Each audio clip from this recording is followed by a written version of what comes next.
लखनऊ की इस लड़की का थप्पड़ कांड अब तक तो आपको पता चला होगा। उस लड़की ने उस लड़के को 22 थप्पड़ जड़ा दिए। न्याय करो, तुम न्याय करो। और जब उससे पूछा गया कि बहन ऐसा तूने क्यों किया, तो उसने कुछ ऐसे जवाब दिया। उसकी गाड़ी की पूरी लाइट्स मॉडिफाइड थी। इंडिया में लाइट्स मॉडिफाई नहीं होती, आप भी ये बात जानते हैं। अच्छा, तो इसलिए कानून हाथ में लिया। काफी बीमारियां हैं मुझे, तो मुझे निकलना पड़ता है एक्सरसाइज के लिए। अरे तू क्या बोल रही है? इस लड़की को इस बात के लिए भारत रत्न से सम्मानित करना चाहिए। कुछ भी। क्या आपको पता है सिर्फ एक थप्पड़ इंसान को क्या डैमेज कर सकता है? वीडियो बहुत इंपॉर्टेंट है, एंड तक जरूर देखिए। चैनल को सब्सक्राइब नहीं किया, प्लीज सब्सक्राइब कर दीजिए।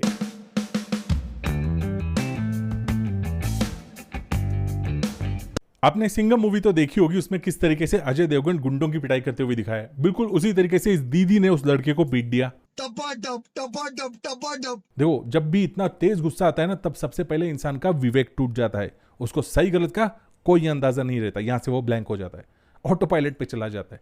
ऐसे में एक अनकंट्रोल्ड एनर्जी उसके हाथों में चली जाती है, हाथ उठ जाता है उसका, या तो स्लैब के फॉर्म में या फिर एक जबरदस्त पंच के फॉर्म में। अगर ये पंच किसी के नाक पे बैठ जाता है ना, तो सबसे पहले उसके नाक का इस सेप्टम टूट जाता है। ये जो बीच वाला बाइफर्केशन दिख रहा है ना आपको, जो दो नॉस्ट्रिल्स को अलग कर रहा है, वहां पे अंदर एक होल हो जाता है, या तो एक या कई सारे होल्स हो जाते हैं, परफोरेशन उसे बोला जाता है। और ऐसे में वहां पे ब्लड क्लॉट हो जाता है, एक बड़ा सा हीमाटोमा। और अगर वो हीमाटोमा इंसिजन करके ड्रेन नहीं किया, निकाल के नहीं लिया, तो ऐसे में उस पर्टिकुलर रीजन के सेल्स डेड हो जाते। इसे सेप्टल नेक्रोसिस बोला जाता है, यानी कि ये पर्टिकुलर हिस्सा अंदर से पूरी तरीके से डेड हो जाता है, इरिवर्सिबली। इसीलिए किसी के नाक पे तो मत मारो।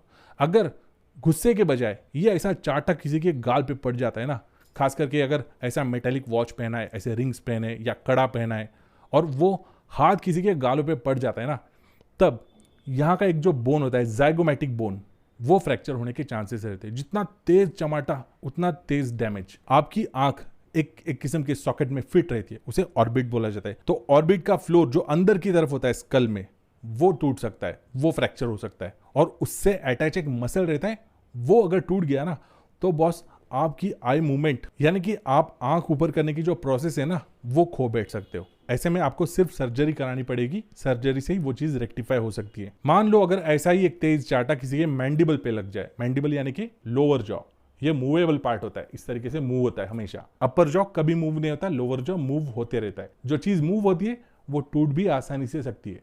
लोअर जॉ में कई जगह पे इंजुरीज हो सकती है, कई जगह पे फ्रैक्चर्स हो सकते हैं। ऐसे में मेटालिक प्लेट्स लगाने पड़ सकते हैं, वो भी सर्जरी के थ्रू। और भले ही आपकी सर्जरी हो गई तो भी आप उसके बाद माल ओक्लूजन के शिकार हो सकते हो, यानी कि आपकी बाइटिंग हैबिट खराब हो सकती है।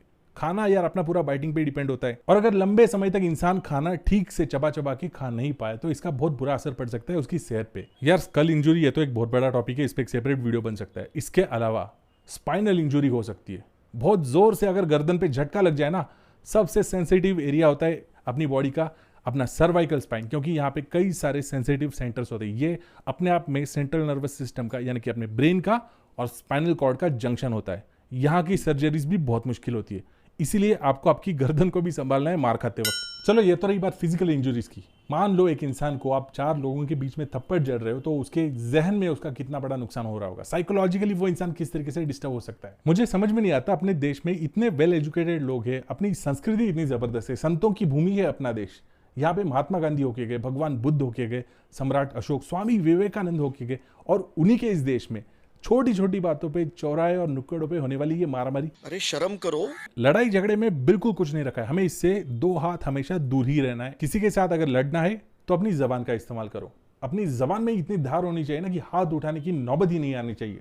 वीडियो अच्छा लगा, वीडियो को लाइक और शेयर कीजिए, इतना शेयर कीजिए कि उस लड़की तक पहुंच जाना चाहिए। मिलते हैं आपसे बहुत जल्द नेक्स्ट वीडियो में, तब तक के लिए बाय।